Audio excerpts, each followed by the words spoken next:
honrado de estar con ustedes. Gracias a todos los que habéis asistido, ¿no? Que he tenido la bondad de venir una tarde como hoy a un sitio como este a oír a alguien como yo.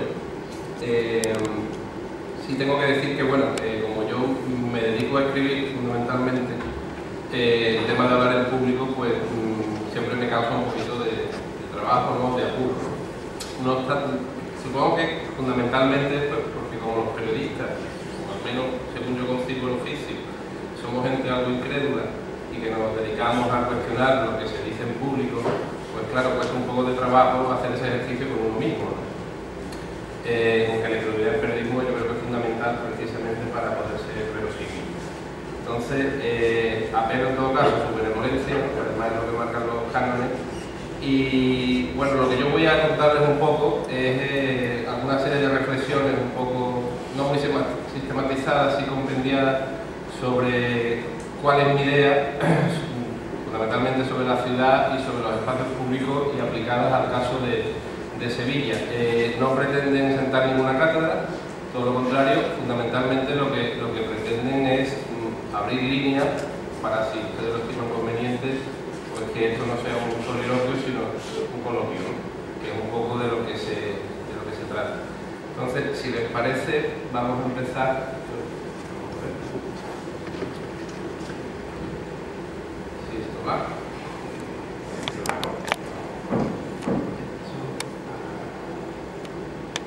Bueno, el título de La ciudad posible lo que trata un poco de reflejar es cuál es en mi opinión, el modelo de ciudad deseable y sobre todo la contraposición de ese modelo con respecto a la realidad.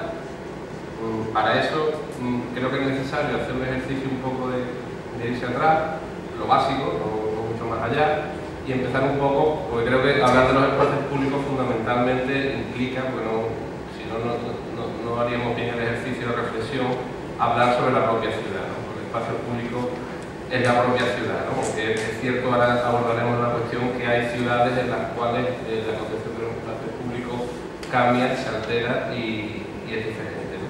Entonces, en lo que son lo primero que creo que deberíamos hacer es un ejercicio de saber exactamente de qué estamos hablando, ¿no? La ciudad, a mi juicio, es la creación humana más compleja y fascinante que hay, porque requiere primero de una voluntad colectiva y por otra parte es fruto de un devenir espontáneo que la convierte en un reflejo, una metáfora de un modelo de sociedad determinado, ¿no? Las ciudades, más allá de lo que en principio muchos parece o creemos, dice bastante de cómo somos o de cómo es la sociedad en la que vivimos. Las ciudades también reflejan una visión del mundo, tanto una visión del mundo próximo, el más cercano a todos nosotros, ¿no? Como una actitud hacia el mundo ajeno. Esa dicotomía me parece interesante, ¿no? En función de ciertas concepciones de la ciudad se ve claramente cuál es la mentalidad que tenemos muchos con respecto al exterior, ¿no? Entendido lo exterior como, bueno, está fuera del terruño, que a veces provoca miedo, pues puede ser una oportunidad dependiendo de cómo se conciba, ¿no? Y en algunos casos, no en todos evidentemente, pues la ciudad es, creo yo, la obra de arte más depurada, ¿no? Y eso nos lo confirma la historia y un poco la historia urbana, tanto de la antigüedad como hasta los tiempos modernos, que forman también parte de la historia, aunque hay quien considera que eso no es exactamente así. Entonces, la ciudad tiene una literatura abundantísima, yo no voy a entrar mucho en ella, sí mencionar algunas cuestiones que a mí me parecen interesantes, ¿no? Es objeto de reflexión de su propia fundación, precisamente porque el hombre reflexiona sobre sí mismo, ¿no? Hay ciudades que tienen un origen sagrado, ese elemento me parece trascendente, sobre todo teniendo en cuenta cómo han degenerado ciertos conceptos sobre lo urbano, y en algunas civilizaciones pues está bastante unida al significado de la religión. Después otro factor que es muy llamativo, o que a mí me llama la atención, es que cada ciudad, por pequeña que sea, siempre aspira a tener su propia mitología. Es decir, en la ciudad encontramos unos elementos simbólicos muy importantes que se dan con independencia de la historia real y el tamaño. ¿Por qué? Porque la ciudad al final es una aspiración colectiva de ser de una determinada manera. Bueno, a lo largo de la historia hay todo tipo de ejemplos de esto que estoy diciendo. Uno que menciona aquí es las mandalas, ¿no? Que son las primeras representaciones ideales sobre cómo debería ser Cosmos, que se usan mucho en las culturas orientales, y en otros ámbitos, pues que la idea de ciudad nace a partir de la idea del fuego, ¿no? La idea esa de que el hogar, que es el espacio íntimo de la casa, que es donde estaba el fuego, o el altar, que es el sitio donde estaba el fuego, que hacían los sacrificios, el espacio íntimo, que dejó de ser íntimo después, de la comunidad, que es un poco el origen de lo que después se acabó convirtiendo en espacio. Por tanto, tenemos, según yo lo veo, distintos modelos de urbes y por tanto concepciones diferentes de los espacios públicos. Generalmente, los tipos de urbes o de ciudades se caracterizan justamente porque conciben el espacio público de manera muy dispar. Tenemos la poligriega, que es el ejemplo clásico, ¿no? Que la ciudad es el espacio público, que creo que es el modelo vigente, por lo menos en el ideal, en esa ciudad posible de la que estamos hablando, en la cual todo se estructura alrededor de las plazas y la ciudad no es solo un espacio físico, sino sobre todo es la comunidad, ¿no? Aristóteles concebió la ciudad fundamentalmente como grupo de personas, no solo como un territorio o un sitio donde la gente se reúne, aunque es evidente que para reunirse hay que tener un sitio, si no, es complicado, ¿no? Eso me lleva un poco a vincular, o es donde se vincula la cuestión política de la ciudad, porque cuando se hace un discurso sobre urbanismo, sobre políticas urbanas, en realidad lo que se está hablando es de política, palabras mayores y de democracia, ¿no? Frente a ese modelo clásico, que todos ustedes lógicamente conocen, hay otros modelos de la Edad Media, la ciudad que no se imagina sin muros. ¿Por qué? Porque en aquella época pues, había miedo ante los peligros exteriores. Eso hace que la ciudad sea ya diferente o los modelos de ciudad vayan cambiando, ¿no?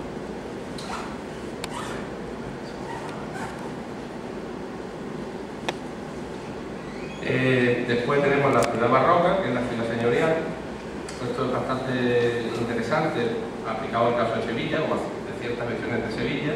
La ciudad barroca se caracteriza porque necesita un príncipe o una corte de noble linaje, y los ciudadanos en esta concepción de la ciudad, que es fundamentalmente nobiliaria, son fundamentalmente cortesanos, ¿no? Y hay un cambio de criterio con respecto a lo que es la ciudad clásica y al concepto de ciudadanía en realidad.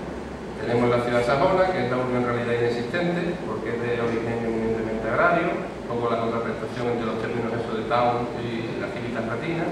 En esta ciudad sajona hay mucha más vida doméstica que civil, cosa que en el caso de la ciudad clásica no existe.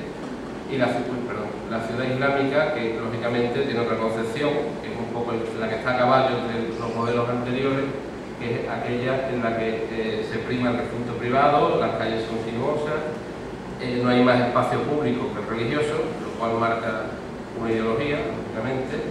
No existen calles, sino es lo que queda fuera del espacio doméstico o privado, y el patio fundamentalmente es privado.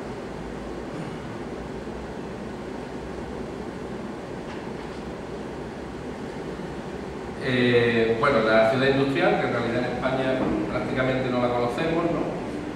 Digamos, por lo menos a nivel de otras civilizaciones o de otros países, que lógicamente es la que se vertebra a partir de una fábrica, ¿no? Del hecho productivo, que es hija de la revolución industrial, que se hace fundamentalmente en base a la cuadrícula, que es el modelo de desarrollo, donde el aprovechamiento del suelo es máximo, se concibe en muchos casos no como un hogar, sino como un lugar de trabajo y por tanto un territorio en el que hacer negocios, de ahí un poco el elemento de la cuadrícula, donde la gente vive en una especie de colmena y las clases más pudientes o la élite económica vive segregada en zonas de la periferia.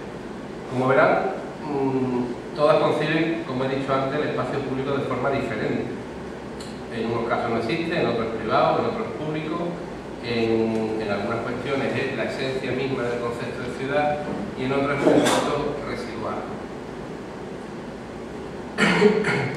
Fundamentalmente, por resumir un poco el escenario en el que tenemos que empezar a hablar del espacio público, tenemos esos tres modelos que les he citado, ¿no? El clásico, que es el sitio donde se argumenta, y este elemento me parece trascendente, por lo que decía antes de la vinculación del tema urbanístico con el tema político. La ciudad moderna, donde el espacio público es muchísimo más amplio y que data de la mentalidad de los años 20 y 30, el movimiento moderno, donde se concebía la conversión de la ciudad en una especie de paraísos que después no resultaron tales, pero bueno, al menos el origen utópico era interesante, pero el espacio público es mucho menos participativo, al estar mucho más difuso y más instrumental. Los espacios que son colectivos se usan para ir de un sitio a otro, no se usan tanto para estar. La sociabilidad en esas ciudades es mucho más difusa y la política, lo que es la actividad política, empieza a hacerse dentro de edificios, que es un cambio clave con respecto al modelo clásico. Y después tenemos lo que se puede llamar como la ciudad postmoderna, que es la ciudad virtual en la que también vivimos en simultáneo con la ciudad física, ¿no? Que es la de las redes, o lo que alguien ha llamado la privacidad amueblada, que es que tú no sales de tu casa y allí tienes, digamos, todo tu hábitat y para ti tu casa es casi toda la ciudad. Pero cuando sales, pues no la ves, o no la vives, o no estás en la determinada manera. Digamos, es un poco a modo de reflexión general para saber a dónde vamos. Sobre el tema del espacio público, ¿no? que es un poco el origen de la charla. Bueno, el espacio público, como todos ustedes saben, es un elemento polisémico, ¿no? Se presenta diferentes características o rasgos. Las que me llaman a mí más la atención son que, lógicamente, son clave simbólico, o sea, son exactamente, tanto la ciudad como el espacio público como su corazón, la metáfora de lo que somos. Es el sitio donde encontramos con los otros y con el propio lugar, o sea, nuestro barrio, la ciudad, el país o el Estado. Son también, y este aspecto es importante en el apartado de cohesión social, que veré un poco más adelante, la reserva de la memoria colectiva, es decir, los sitios donde identificamos no solo algo nuestro, sino algo de todo. Lo del escenario original de la política, que insisto mucho en ello, porque me parece que hablar del urbanismo sin hablar de política es un debate técnico que no conduce a ningún lado, y son también los elementos que construyen el imaginario de la ciudad, ¿no? Que es un concepto bastante más complicado, que en Sevilla es bastante difícil de manejar y que precisamente por eso genera y da lugar a una serie de polémicas recurrentes, además, en las que todos ustedes habrán participado, han tenido opinión en alguna ocasión, por lo menos, supongo que pasa en todos lados, pero aquí somos especialmente indígenas con estas cuestiones. Bueno, el potencial simbólico del espacio público se aprecia perfectamente en lo que es la ciudad, o los barrios de la ciudad, o las zonas de la ciudad, en función de cómo estén concebidas, segregadas a nivel de renta, o cómo se hayan formado. Hasta el punto de que, lógicamente, hay ciudades distintas en función de cómo sean los espacios públicos, como el caso del típico, ¿no? De las 3.000 viviendas con respecto a otros barrios con nivel de renta muchísimo más alto, ¿no? Cómo están los espacios públicos en una zona y cómo están en otra. Si en una zona esos espacios públicos son valorados, son cuidados y representan un poco un concepto noble de ciudad, y en otros lados son zonas de nadie, donde en muchos casos pues ni siquiera integrarán. En este aspecto me parece llamativo mencionar el ejemplo de Barcelona, porque con las obras del 92 y a diferencia de lo que ocurrió en Sevilla, se hicieron muchas obras de grande infraestructura, cosa que también se hizo, pero no todo el mundo incluye, cuando se habla del modelo de Barcelona, la cuestión de por dónde empezó el modelo de Bohigas de regeneración de la propia ciudad, ¿no? Que es el que después, llevado al extremo, dio lugar a ese modelo exitoso que también discutido de renovación urbana de Barcelona, que es que Bohigas empezó por hacer operaciones diminutas de cirugía en plazas concretas y barrios, fundamentalmente en espacio público. Ese es el origen del, digamos, proyecto de renovación de Barcelona, aunque después adquirió otro tipo de elementos a otra escala, ¿no? Pero me parece llamativo porque es un ejemplo de transformación urbana que empieza desde lo pequeño y que con pocas cosas consigue mucho beneficio. Y después el espacio público, como también les comentaba, creo que es vital para las políticas de cohesión social, porque permiten que gente que vive en la ciudad real, porque aquí en Sevilla se suele diferenciar mucho entre el centro, los barrios y este tipo de cuestiones, pero la ciudad real está mucho más allá, o sea, a veces se dice en broma que vive inteligente más allá del acervo histórico, y normalmente en Cádiz Puerta Tierra, aquí lo que nos queda de muralla. Realmente es así, porque es donde vive la mayor parte de la población. curiosamente muchos de esos barrios no tienen los espacios públicos bien cuidados o ni siquiera los utilizan, o hay una mentalidad sobre este tipo de espacios diferente a otras zonas, digamos, no. Eso provoca que haya problemas de poca sensación de pertenencia y de una afinidad vecinal débil. En las ciudades históricas, como es el caso de Sevilla y otras muchas, el espacio público tiende a conservarse, como todos sabemos, que mute. Los usos, de todas maneras, suelen ser objeto de conflicto, por lo menos de lo que podríamos a priori llamar conflicto, aunque, lógicamente, esto es una opinión subjetiva, habrá quien lo ve normal y quien no lo vea tanto. Pero sí es verdad que en estos espacios, que son espacios donde el simbolismo está asentado, donde nadie discute que son los espacios de la ciudad, suele haber muchísimos más problemas que, por ejemplo, en las nuevas periferias urbanas, que están en las áreas metropolitanas, pero no solo, aquí en los barrios del interior de la ciudad, donde prácticamente el espacio urbano no existe, se prescinde de ellos, se sustituye por centros comerciales, que son las ágoras modernas, los malls comerciales, en nuestro caso de IKEA, por estar más de moda, pero bueno, hay otros ejemplos, y donde la vinculación social a un lugar es pues mucho más difusa, no existe ese sentimiento de pertenencia, por lo tanto el concepto de ciudadanía es radicalmente diferente. Por eso, ¿no? Hay teóricos que hablan en estos casos de que se produce un proceso de disolución de la ciudad.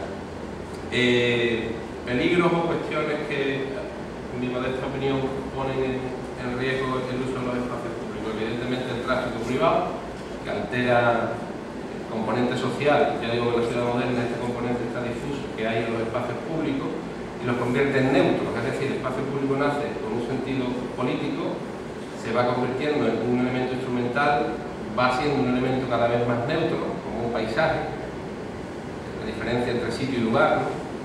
Que al final pues, acaba desapareciendo, o que esté o se tematiza, que es un tema que abordaremos sucintamente más adelante. Bueno, esa evolución a la que me refiero pues provoca fenómenos muy curiosos, como que el espacio público, que evidentemente se concibe sin que exista el derecho de admisión, pues empieza a tener valor. Y donde no tenías por qué consumir para estar, cualquiera que fuera el consumo, lo más razonable, que es tomarse una cerveza, se hace obligatorio. O sea, la concepción del espacio público cambia en función de ese proceso. Por resumir un poco, podríamos conveniar, por lo menos lo que los urbanistas tienen por cierto, que los requisitos del espacio público son que tenga una cierta complejidad funcional, es decir, que pasen muchas cosas, en las plazas pasen muchas cosas, no solo una.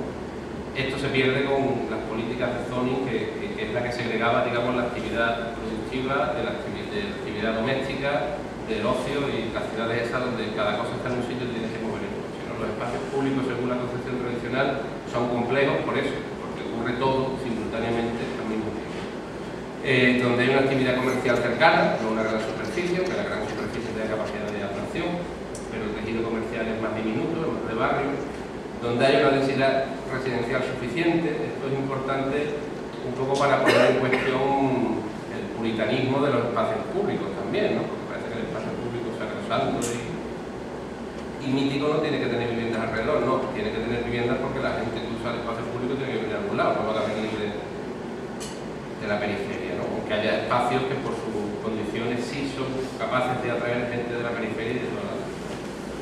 Donde haya concentración de actividades urbanas y donde haya una continuidad funcional, es decir, las ciudades que tienen un sistema de espacios libres y públicos que funcionan suele ser, aparte de porque mantienen en la medida de lo posible y con las variantes de cada barrio, de cada zona, estos elementos a los que me refiero, tienen una red, es decir, los espacios no funcionan solos, sino funcionan en red. Bueno, la pregunta un poco sería si estamos ante una crisis del espacio público, ¿no? Que es lo que al principio se preguntaba en un libro de la Convención. Bueno, yo creo que sí. O sea, tenemos una crisis, lo que pasa es que es una crisis peculiar, ¿no? Porque en algunos casos sí se cumplen esos requisitos a los que he hecho mención, pero no de la manera en que deberían, por lo menos en mi opinión, producir.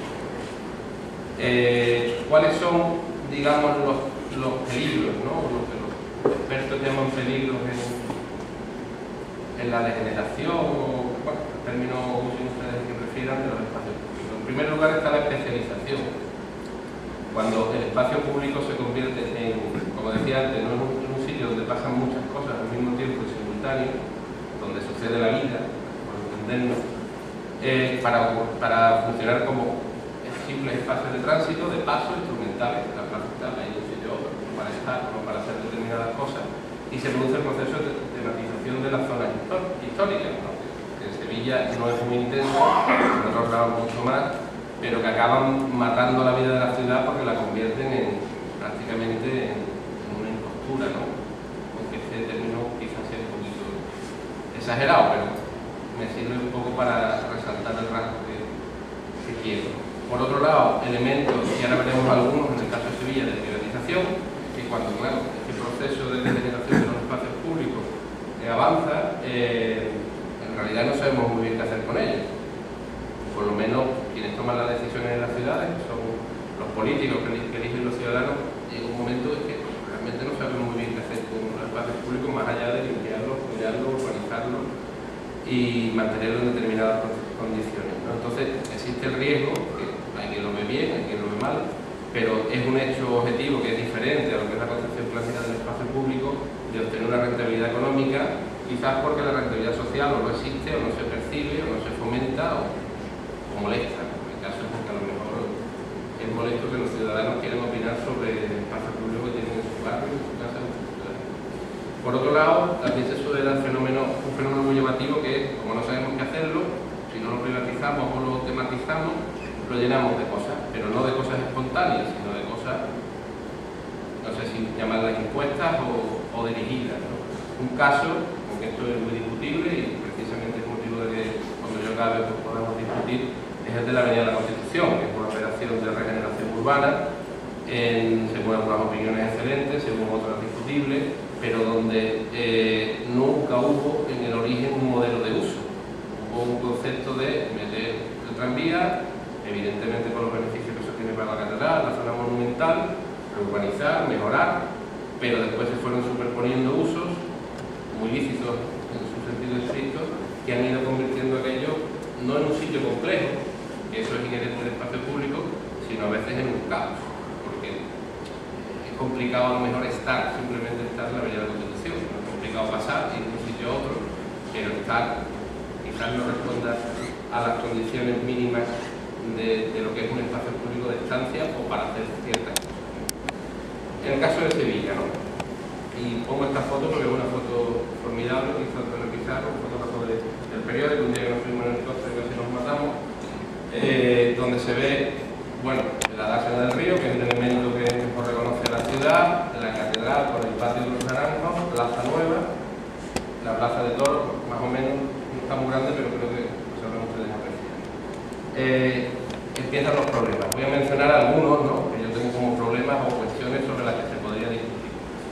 En primer lugar, los dos grandes problemas de Sevilla son la inexistencia de una red de espacios libres, en el sentido de que plazas, jardines, grandes parques periurbanos no están unidos. O sea, son hitos en un paisaje urbano, pero no constituyen una narración. Son capítulos sueltos que parecen el Ulises de Joyce a veces. O sea, no se entiende.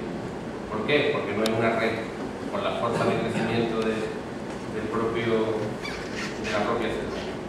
Y por otro lado, la población particular, el concepto de particular podemos ponerlo sobre paréntesis porque presenta muchos aspectos colaterales de esos espacios públicos, ¿no? Que es una cosa que, por ejemplo, ha pasado, hay quien cree que eso es un rasgo de que las cosas se han hecho bien, puede ser, pero también tiene sus matices en las operaciones del anterior mandato municipal de recuperación de las plazas históricas, que en cuanto se organizaron, con independencia de las polémicas estéticas que hubo al respecto, pues todo el mundo quería hacer alguna cosa. Los bares la ocupaban, los veladores crecían, había casos como la Alameda, que ahora hablaremos un poco de él, en el que todo el mundo quería hacer representaciones comerciales de coches a conciertos, en fin, todo el mundo era consciente de que ese espacio público recuperaba, afortunadamente, porque antes estaba muchísimo peor, estaban ocupados por los coches, volvía a ser un poco de la comunidad, pero como no había un plan, o no había unas normas, o no había un debate siquiera de cómo utilizar esos espacios después de haberlos regenerado, pues empezó todo el mundo a intentar posicionarse en la medida de sus posibilidades, claro, en esos espacios. El tema de la apropiación, bueno, es obvio, ¿no? La apropiación lo que persigue es rentabilizar para uso particular la potencialidad de estos enclaves colectivos. La Dársena del Guadalquivir es un ejemplo evidente, ¿no?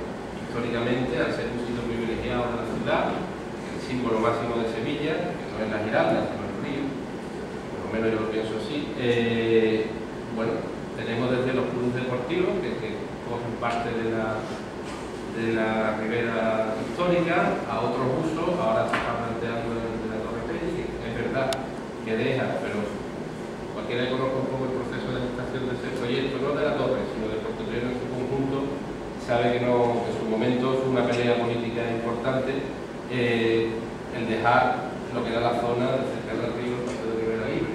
Los primeros proyectos eran de ocupación del río, ¿no? Precisamente por eso, porque la potencialidad de ese enclave era tal en términos no solo sociales, simbólicos o metafóricos, sino fundamentalmente económicos, que el origen del proyecto se basaba en esa ocupación. En otro sitio no hubiera sido ese proyecto ni igual, ni hubiera tenido una rentabilidad potencial, ni desde luego hubiera sido un proyecto que, vamos, yo creo que llevo 15 años escribiendo de él. O sea, que es un proyecto que ha mutado, ha cambiado mucho, pero desde el origen estaba decidido que se quería poner ahí precisamente porque si no se ponía ahí, pues esa potencialidad la perdía, ¿no?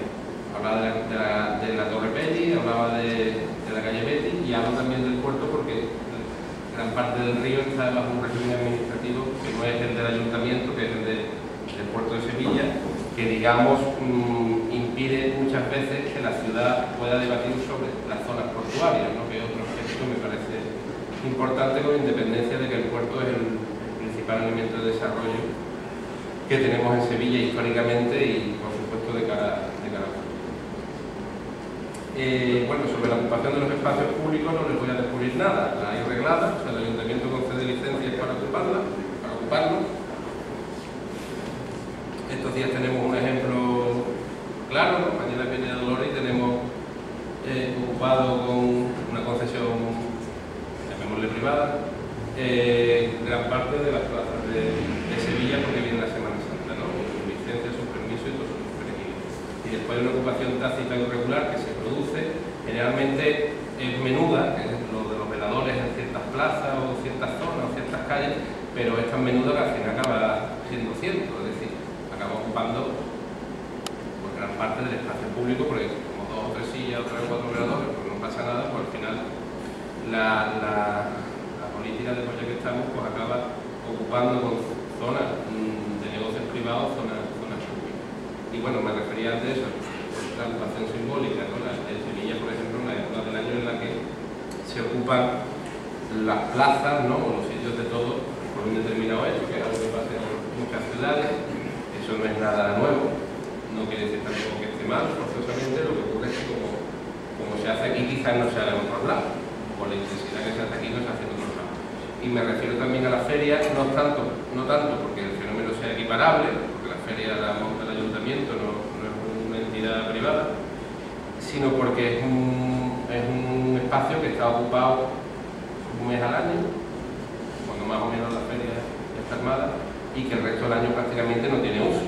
Es un espacio público que no, a mi juicio, no tiene lógicamente la utilización que debería tener. Yo creo que, bueno, por la experiencia que yo tengo, me dedico a escribir de estas cuestiones, no existe una conciencia ciudadana sobre la importancia que tiene la defensa de los espacios públicos, más allá de lo retórico. O sea, todos los políticos y todos podemos convenir que eso es importante, pero después no se actúa de la misma manera, no se regulan bien los veladores, no se ordena el uso de los espacios públicos, no hay proyectos de gestión de espacios públicos salvo con rosas excepciones. Uno es el parque del Aramillo, que en eso me parece que ha sido siempre un ejemplo pionero y que no sé por qué no se ha seguido en otros espacios públicos. Y hay mi percepción es que hay un sentido de tolerancia institucional muy grande con esto, que mal unido a la resignación social que todos tenemos ante este fenómeno, o al final la sensación que da es que la ciudad la puede utilizar cualquiera como quiera. Como es de todo, pues la ciudad en realidad acaba siendo de nada. Lo de los espacios de conflicto, bueno, menciono algunos muy rápido. El casco histórico, como decía, es la zona donde creo que más se aprecia, más lo apreciarán todos ustedes, donde la presión para ocuparlo es mucho más intensa. lo único que plantea la paradoja de que, bueno, si son plazas recuperadas por espacios con dinero público, que es dinero de todos, bueno, puede ser cuestionable o al menos debe ser discutible si después el uso de facto que se le da a esos espacios por parte de operadores privados tiene o no tiene compensación, o tiene o no tiene compensación más allá del puro pago de la tasa de ocupación del espacio público. Porque el ayuntamiento, por ejemplo, que somos los ciudadanos, gastamos un presupuesto alto en materia de limpieza y muchas veces los problemas de sociedad y tal que hay en las plazas no los generan los ciudadanos, los generan los negocios, ¿no? Bueno, ¿por qué no buscar un sistema de contraprestaciones para asumir esos gastos, ya que, digamos, el problema no lo genera la ciudad, sino lo generan los negocios? Eso se ensaya poco o ni siquiera se plantea, lógicamente. En el caso del centro de Sevilla, no hay un modelo definido de espacio público. En el sentido, aquí hablo un poco ya más del tratamiento estético, ¿no? Porque eso de estética también es, bueno, relativo, ¿no? Lo que sí es claro es que en las operaciones que se hicieron en los anteriores mandatos municipales, porque cogieron más de un mandato, el tratamiento que se le ha dado a los diferentes espacios públicos, que como digo son los más simbólicos de la ciudad, no han respondido a un plan global, sino eran fruto de decisiones puntuales y en algunos aspectos mutables, ¿no? No hubo desde el origen un debate, una discusión, ni siquiera a nivel ciudadano. Por supuesto que no. Todo el debate era estético, todo el debate que se veía en los medios también, porque sería diferenciar el debate ciudadano del debate de los medios. Pero bueno, no hubo ningún tipo de debate a nivel político de los ámbitos de decisión sobre si queríamos hacer espacios escénicos, que eran decorados, para entendernos, o espacios ciudadanos, que a diferencia de los decorados son sitios donde los ciudadanos van a hacer cosas, son sitios vivos, y son sitios donde, bueno, pasan cosas más allá de que el sitio es bonito o agradable. Bueno, en algunos casos se han respetado el modelo historicista, un poco lo que el transcurso del tiempo nos había venido dando heredado, que también eso es muy cuestionable, ¿no? Porque hay perfiles de plaza y espacios públicos de Sevilla, que conocen todos ustedes, que parece que son muy sevillanos, ¿no? Como suele decir, en realidad son de hace 10 o 20 años. Pero bueno, son muy sevillanos, ¿no? Tanto las farolas, esa estética un poco clásica, ¿no? Hay otros que sí responden, o al menos intentaron con la reconversión de estos años responder a un modelo más social. Hay otros que desde el origen responden a un modelo privado, con la paradoja que en algunos recientemente, como me refiero a la Encarnación, ¿no? Ahora hablaremos un poco de ella si les parece, fue, digamos, símbolo del movimiento 15M, ¿no? Que se posicionó allí. Paradójicamente estaba posicionándose en propiedad privada, porque la Plaza de la Encarnación, aunque la gente muchas veces no lo sepa, no se entiende así, políticamente hablando ahora mismo es una propiedad privada, ¿no? Con lo cual me planteo un poco la tesis de si estamos en una ciudad que tiene diversidad en esos espacios públicos, lo que tiene en realidad es un caos. Es una pregunta que me hago. Desde luego, modelos de gestión ciudadana, no digo de gestión, sino de gestión de los propios ciudadanos sobre los espacios, no existen. Y cuando existen, pues por parte del poder político, pues, no se miran con mucha confianza. Y participación más allá de lo que es decidir qué se urbaniza, qué no se urbaniza, o los porcentajes de inversión del experimento aquel que se hizo en el ayuntamiento por decisión de Izquierda Unida de los presupuestos participativos, no hay nada más. Es decir, todo eso es un poco embrionario. Y hay otros casos que ya, digamos, son, a mi juicio, está el rizo, que es cuando un determinado espacio público, en todo o en parte, se entrega a lo que podríamos considerar lobby colectivo o asociación. Que es el caso famoso de las estatuas, con el que creo que la asociación ha sido muy beligerante, cosa que yo agradezco, porque en esta ciudad hay que decir ciertas cosas en cierto momento, pero que es muy llamativo, ¿no? Que es como precisamente en ciertos espacios públicos hay grupos o sectores ciudadanos con intereses respetables, pero parciales, partidarios, llamémoslo de alguna manera, que quieren, digamos, si me permiten un poco la ironía, poner un huevo allí. Esto lo hemos puesto nosotros, ¿no? Está el caso reciente del debate sobre la estatua de Sofía del Papa, que parecía que tenía que ir a un sitio noble y la Plaza de la Congregación no es un sitio suficientemente noble y acababa la Plaza de la Virgen de los Reyes, o pongo el caso de la entrada de la Maestranza, el monumento que hay a la Madre del Rey, que además se pagó en parte la colocación se pagó con recursos públicos, ¿no? Son opciones, evidentemente, discutibles, a alguien le parecerá bien, a alguien le parecerá mal, pero lo que sí es cierto es que la configuración de esos espacios con estos objetos no responden a discusiones ciudadanas, responden a otro tipo de decisiones sin que eso prejuzgue si son buenas o malas, cada uno tendrá su criterio. La Alameda, las cifras que doy de inversión son parciales porque me refiero fundamentalmente a cómo se pagaron con lo que en terminología urbanística se llama sistemas generales, que es un poco, por resumirlo de forma apresurada, el dinero que la ciudad pide a los agentes urbanísticos, inmobiliarios, propietarios y demás, para pagar lo que es de todo, calles, plazas, equipamientos, este tipo de cuestiones. Los presupuestos en realidad de ejecución son bastante más altos, ¿no? Pero el caso de Alameda, que costó 5 millones de euros, que se pagó en su prioridad con fondos municipales, bueno, es el ejemplo que decía antes, o por lo menos el intento, otra cosa es que se haya conseguido o no, cada uno tendrá su opinión, del modelo de ciudadanos, de usos ciudadanos. Es verdad que hay un uso privado desordenado, hubo una polémica en su día con el tema de los veladores, que el ayuntamiento más o menos intentó arreglar en plan soviético, poniendo un número de veladores por zona, pero bueno, afortunadamente como el espacio es tan grande, está limitado. Y después, en lo que se refiere a lo que comentaba antes del programa de uso de los ciudadanos, en el caso de la Alameda, como ustedes, bueno, algunos de ustedes sabrán, hubo una polémica porque aquello tuvo tanto éxito, entre comillas, con dependencia de la estética, que también cada uno tendrá su opinión, y aquello se convirtió en un escaparate político. Hasta el punto de que, bueno, en la plaza pues, el ciudadano no podía estar con el niño en un paseo, porque había un concierto de un grupo radical.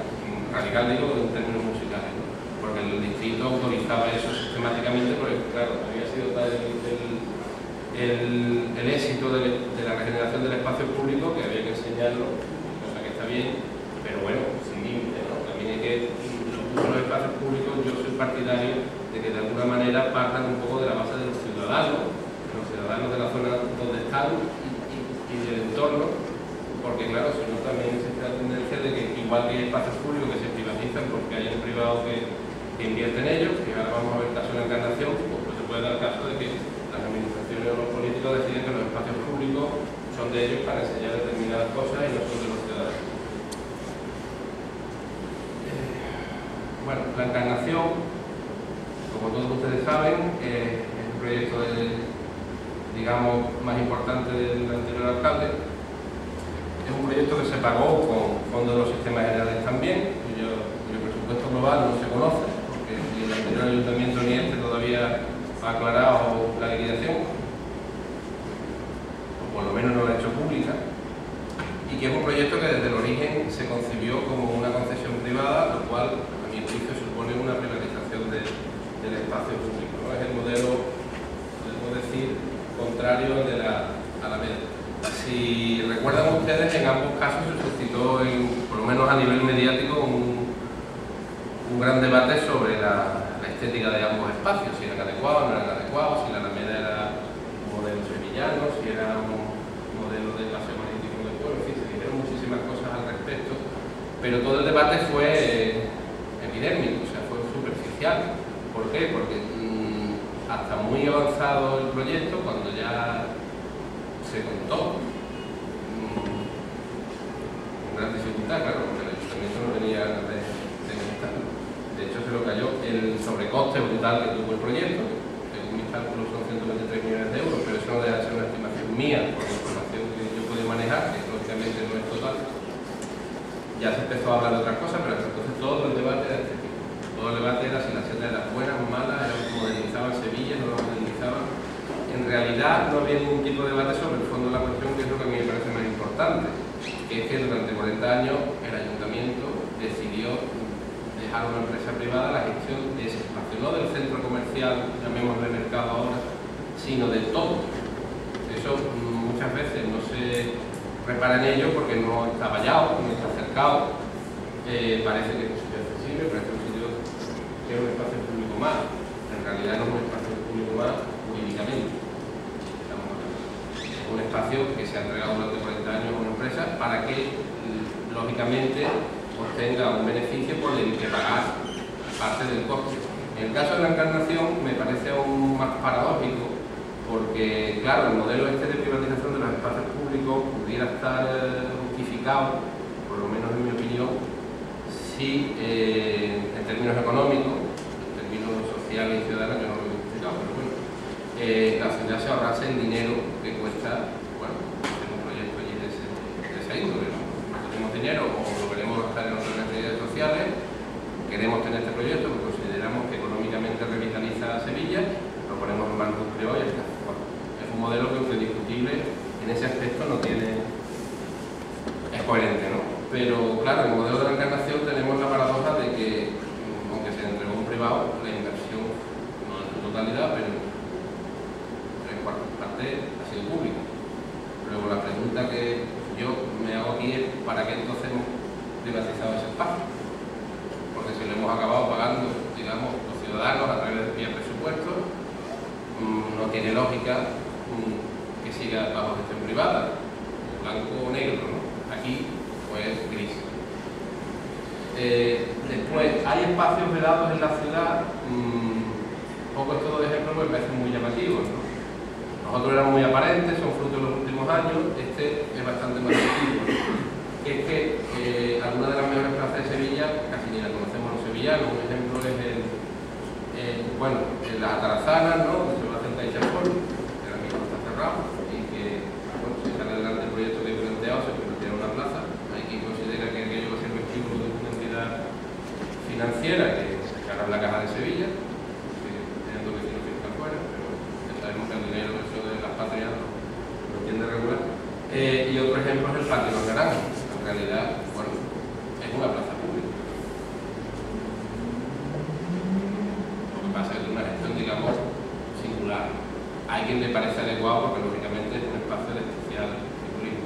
Lo que habría que plantearse es si ese es el criterio que se aplica, ¿por qué no cerrar otras muchas plazas públicas?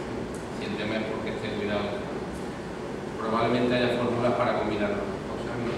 Pero, desde luego, en Sevilla no han salido. Entonces, ¿por qué hago toda esta exposición? Hago toda esta exposición porque creo que en cierto sentido, y aunque parezca increíble, porque es verdad que se ha avanzado en algunos aspectos, vamos dando pasos atrás con respecto al pasado. En Sevilla, como todos ustedes saben, o habrán leído, casi todas las plazas eran encrucijadas, cruces de calle. La Campana, por ejemplo, es una plaza de la Campana, bueno, un sitio donde construyen calle y hay un espacio un poco más abierto, porque además de su plaza parece un poco usado. La mayor parte de los espacios públicos, salvo la Plaza de San Francisco, que es la mayor de Sevilla, son encrucijadas urbanas, y los otros, por ejemplo, el caso de Plaza Nueva, que es el que ven aquí, son, bueno, fruto de la desamortización, destrucción de conventos en su época y creación de espacios públicos. Eso es lo que se hacía cuando la época de la desamortización, se creaban espacios públicos sobre espacios seculares que tenían propiedad de iglesias y los cogía el Estado. En algunos casos, evidentemente, con daño patrimonial, pero esa es otra cuestión. La cuestión es que el espacio se recuperaba. Ahora quizás estamos haciendo lo contrario. Hay espacios que se recuperan, pero especialmente llamativo me parece esto en el caso de las periferias. ¿Por qué? Porque en los barrios ocurre otro tanto. Estamos hablando mucho del casco histórico porque todo el mundo nos entendemos quizás un poco mejor, pero en los barrios, que es casi más importante la labor esta de uso, rehabilitación y dinamización de los espacios públicos, eso sí que es una asignatura pendiente y que está por hacer. Y tiene un componente de cohesión social, como mencionaba antes, mucho más importante. Bueno, no sé cómo voy de tiempo. Un poquito más, vale, vamos rápido. Estas señoras me pidieron que explicase un poco sucintamente el modelo. Hasta ahí un poco el diagnóstico. El modelo del plan general son los espacios públicos. Voy muy rápido para no alargar esto en demasía. El plan general lo que planteaba son dos objetivos, que era crear nuevos espacios públicos en aquellos sitios donde no existían o en aquellos barrios de nueva creación y regenerar mejor los que existían. Y trabajaba en tres ámbitos, ¿no? La escala metropolitana, en la medida que podía, porque se tenía que hacer en términos municipal, y en la escala urbana, o sea, en lo que es la ciudad y los barrios. Bueno, el objetivo era ese, ¿no? Crear una red, porque los espacios públicos que no funcionan como red pues no tienen el mismo impacto, y mejorar los ratios más o menos globales de espacios públicos de Sevilla. Ahí les doy un poco los tres ratios. El primero global, o sea, cómo estábamos cuando se hizo el plan, que era en el año 2006, y cómo debíamos estar si se hubiera ejecutado el plan en su integridad, cosa que no ha sucedido. Evidentemente no ha dado tiempo, pero me parece que no va a suceder. Ese mismo parámetro aplicado al área metropolitana, cómo estábamos y cómo deberíamos estar con las aportaciones de Sevilla Capital, esto sin contar lógicamente todos los demás ayuntamientos, ¿no? Y cómo estaba la ciudad y en qué ratio se tenía que poner de espacio público por habitación. Operaciones en la Gran Sevilla, pues ahora mismo solo existe un parque metropolitano, digamos, de cierta entidad, que es el Aramillo, con su operación correspondiente. Hay otras propuestas como la revitalización del cauce del Guadalquivir, pero que no han pasado del trámite de proyecto. La eterna asignatura pendiente de los cauces históricos del río Guadalquivir y el Guadaira, donde se incluye el tema de tablada, que es un poco el que era más célebre por otro tipo de motivos. Algo que se hizo en parte, que es la regeneración de la isla de la Cartuja, de la primera de la isla de la Cartuja, que es un proyecto muy interesante de Naturalia, y la mejora del paisajismo en el área metropolitana. Fundamentalmente, si fijan ustedes, la escala metropolitana, el plan en lo que trabaja es en dos vertientes, que es el río como principal símbolo de la capitalidad de Sevilla y de la ciudad, y todo lo que es la llanura e inundación de los espacios fluviales, tanto del Guadalquivir como del Guadaira. Incluye también el tema de las vías pecuarias, que esto es un tema un poco más sectorial, pero que es importante, que como todos ustedes saben es un dominio común, colectivo, o sea, es patrimonio de todos, las vías de ganado y tal, y que ahora mismo están en sitios estratégicos de Sevilla y que el ayuntamiento pues, ha ido desarrollando suelo sin cumplir la ley en lo que implica de conservar, o en los casos que se ocupe de compensar la ocupación del espacio público en la mayor parte de la zona de desarrollo. Para que se hagan una idea de las vías pecuarias que se suele asociar al campo, es el campo antiguo, claro. Hay una vía pecuaria que pasa por delante de la Torre Pella, por ejemplo, pasa que no afecta porque en su día se liberó, pero no estamos hablando de Tamarguillo, estamos hablando de espacios que todos reconoceríamos ahora mismo como la ciudad. Y bueno, ahí enumero una serie de proyectos que eso es mucho más amplio que plantea el plan, el Parque Lineal del Norte, el plan de las riberas de Nabucco, el Guadaira, el Cortijo de Cuarto. En la capital, el mismo parámetro. Veníamos de una situación histórica deficitaria en la que solo existían, digamos, los parques históricos, Mareviso, Los Príncipes y Amate. El plan del 87 planteó todos esos parques que ven ustedes ahí y algo que sí se hizo gracias a la ESPO, que fue la recuperación del cauce del Guadalquivir, toda la gran reforma en la herencia de la ESPO. Y ahí tienen ustedes las propuestas del plan de vigente, ¿no? Que evidentemente el recuperado de la herencia del Guadalquivir, que es el proyecto del que todos los políticos hablan, pero que menos desarrollan. En parte está desarrollado y se podía desarrollar, pero en las elecciones municipales todo el mundo sacaba un proyecto de regeneración del río, pero con 4 renders y con muy pocas ideas, ¿no? Entre otras cosas porque ya estaba en un ciclo económico que no había dinero, ¿no?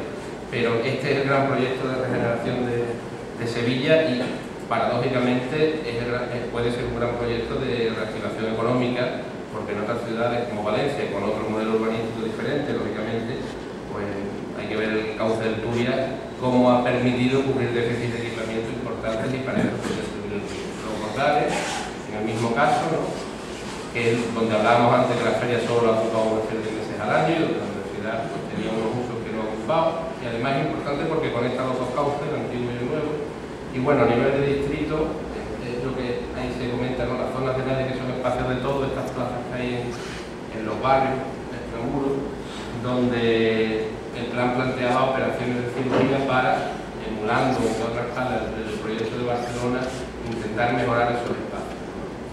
En el casco histórico lo que se hizo embrionariamente, porque se ha parado ahora, es el proceso de urbanización, que consistió fundamentalmente en sacar el tráfico privado y meter peatonalizaciones, cerrarlo al tráfico, que es un proyecto que estaba bien pensado, pero se gestionó de forma nefasta y eso provocó una contestación ciudadana, política también, que al final acabó por matarlo, sin alternativa, cosas bien llamativas, los carriles bici y ese tipo de cuestiones. Ahí, no sé si se ve muy bien, un poco es la red general de espacios libres prevista por el plan, ¿no? No se ven los detalles de las pequeñas zonas, pero bueno, sí se ven un poco las manchas para que ustedes vean proyectos, la mayor parte están parados. Es decir, se avanzó en un periodo, ahora veremos por qué, pero la mayor parte están parados. El caso de Tablada, el caso del proyecto de concebido, lo del Charco La Pava se ha desestimado, no se explica muy bien las razones. Y de los proyectos solo se han ejecutado unos que se incluyeron en un convenio con la Confederación Hidrográfica en el año 2003, no tanto por mérito sevillano, por decirlo así, sino porque había financiación europea. Se pagaba el 70-30 y el ayuntamiento lógicamente podía poner el 30, aunque algunos no se han liquidado, y eso es lo que se ha hecho en algunas zonas gracias a esa subvención europea. Y es prácticamente eso y la regeneración de las plazas del casco antiguo, que ya digo que es un proyecto de Rodrigo Hurtado, más o menos en lo que se ha avanzado, ¿no? Hay menciones cuáles sí se han hecho y cuáles no. De los 13 previstos se terminaron 6, estaban en obras y otros en vías de licitación, ¿no? Ahí menciono algunos, ¿no? Muy rápido para no monopolizar. Bueno, lo del centro es lo que les he comentado, que no había modelo y que a mi juicio la recuperación se ha hecho a medias porque se ha recuperado lo físico, pero no en lo profundo, que es cómo se usan esos espacios. Hay otros proyectos como el de la Plaza de las Libertades, que iba en Santa Justa, que directamente se han echado al cajón. Y el tema de la dársena, en la calle Betis, por ejemplo, había dinero, cuerpo político, y bastaba con ejecutarlo para, en cierto sentido, liberar la calle Betis de concesiones privadas, evidentemente con alternativas para que fuera un paseo ciudadano, un paseo público. Un día me acuerdo que Fustegueras, el director del Plan General, decía que eso era como si en cualquier ciudad del litoral se montara la playa. A nivel de lo que son las ciudades fluviales es exactamente lo mismo. Un proyecto que con dinero, aval jurídico, capacidad para expropiar y compensar lógicamente a los propietarios perjudicados jamás se hizo. Y estaba previsto en el plan. Y bueno, entramos un poco en la fase actual en la que el cambio de gobierno del ayuntamiento pone en cuestión este tipo de previsiones porque digamos, los objetivos políticos de la nueva mayoría que manda en Sevilla pues piensan que el plan general no se debe realizar y quieren hacer modificaciones, cambios o, lógicamente, planteamos un modelo más que alternativo, diferente, no muy claro, porque no lo han explicitado la modificación en ningún tipo de documento, sino un poco avalado por la tesis esa de que como hay que crear empleo porque hay un problema social evidente, pues hay que cambiar el plan para hacer lo que haga falta. Y bueno, acabo ya. Bueno, gran parte de las conclusiones están ya más o menos esbozadas en la exposición, que el espacio público en la ciudad y que a mi juicio la importancia del espacio público que he mencionado antes, que es simbólica, social y tal, es el aspecto en el que había que trabajar. Que no sé, a mí me llama la atención muchas veces cuando mencionaba antes lo del ayuntamiento actual, que lógicamente tiene su derecho a hacer sus propias políticas, pero que parece no concebir que los espacios públicos sirven para hacer ciudad, crean empleo, o sea, lo que es la reflexión sobre la propia ciudad y la alteración de la ciudad inteligente crea empleo, no lo destruye, y que es un aspecto que no se ha explorado, y mejora la comunidad, que a mi juicio, ahora mismo, hoy por hoy, el nuevo proyecto serio de la activación económica de Sevilla, capital, con independencia del tema aeronáutico y otras industrias que ya están implantadas en el plan general, la ciudad puede generar empleo y riqueza, aparte con el puerto y con este tipo de iniciativas, con su plan general, que las propuestas empresariales que vengan a Sevilla deberían integrarse en ese modelo, mejorándolo, no eliminándolo, y que, bueno, que la ciudad posible en realidad está diseñada, es mejorable, no es inmutable, pero que si no la ejecutamos o no existe una conciencia en Sevilla de que esa ciudad se puede poner en marcha, pues al final acabaremos en lo que se puede llamar la ciudad inevitable, que es un poco la que se construye desde el poder, la que teníamos, en la que no, digamos, no participamos. Bueno, he mencionado la carrera oficial y este tipo de cosas, ¿no? Tampoco voy a decir mucho más en ello. Creo que hay un campo de discusión o de debate ciudadano, que es un poco el papel de la asociación, creo yo, con respecto a concienciar a los poderes públicos sobre la necesidad de que se discuta cómo se utilizan este tipo de espacios y que se pueden ensayar fórmulas de participación ciudadana más allá del tema estético, que hay muchos profesionales interesados en esto, la universidad, la escuela de arquitectura y muchísimos colectivos yo conozco experiencias interesantes de la escuela de arquitectura de alumnos sobre el tema de la utilización de los espacios públicos que pasan de la anécdota y que tienen muy buenas ideas que nadie tiene en cuenta precisamente para mejorar estos espacios, que la gran asignatura pendiente del urbanismo sevillano no es el caso histórico, que parece que era la obsesión del mandato anterior, sino es la ciudad real, que es la que está más allá, evidentemente, la muralla, y de otra muralla que es más simbólica, que es el Tamarguillo, que tradicionalmente se ha considerado la muralla de la renta, ¿no?, entre la Sevilla rica, o Sevilla mejor y Sevilla peor, y que depende de nosotros, ¿no?, fundamentalmente de nadie más, porque si no lo hacemos nos la harán, ¿no? El último aspecto que me gustaría mencionar es el tema de que, bueno, está muy bien lo del espacio público, que es un sitio de fuego de las libertades y de la confrontación, pero también de la responsabilidad común. En esto tengo que mencionar que también gran parte de cómo están los espacios públicos en Sevilla es culpa de los propios ciudadanos. Eso hay que también decirlo, porque con independencia de que se tomen decisiones políticas en un ámbito, pues bueno, el nivel de concienciación sobre este último aspecto es llamativo. Después, a mi juicio, los debates estéticos que tanta tinta provocan, en algunos casos de Calamar, son un poco estériles, ¿no?, porque no nos vamos a poner de acuerdo entre ciertas posiciones que hay por ahí. A mí me parece que la discusión fundamentalmente es política en el sentido de ciudadana. Es un debate sobre el buen gusto o sobre qué es lo que es más o menos bonito. Y en ese aspecto, yo siempre me acuerdo cuando se suscitan estos debates, que algunos están un poco ligados, ¿no?, a este del idealismo sevillano, a la literatura del idealismo sevillano, que habla de la ciudad de la gracia.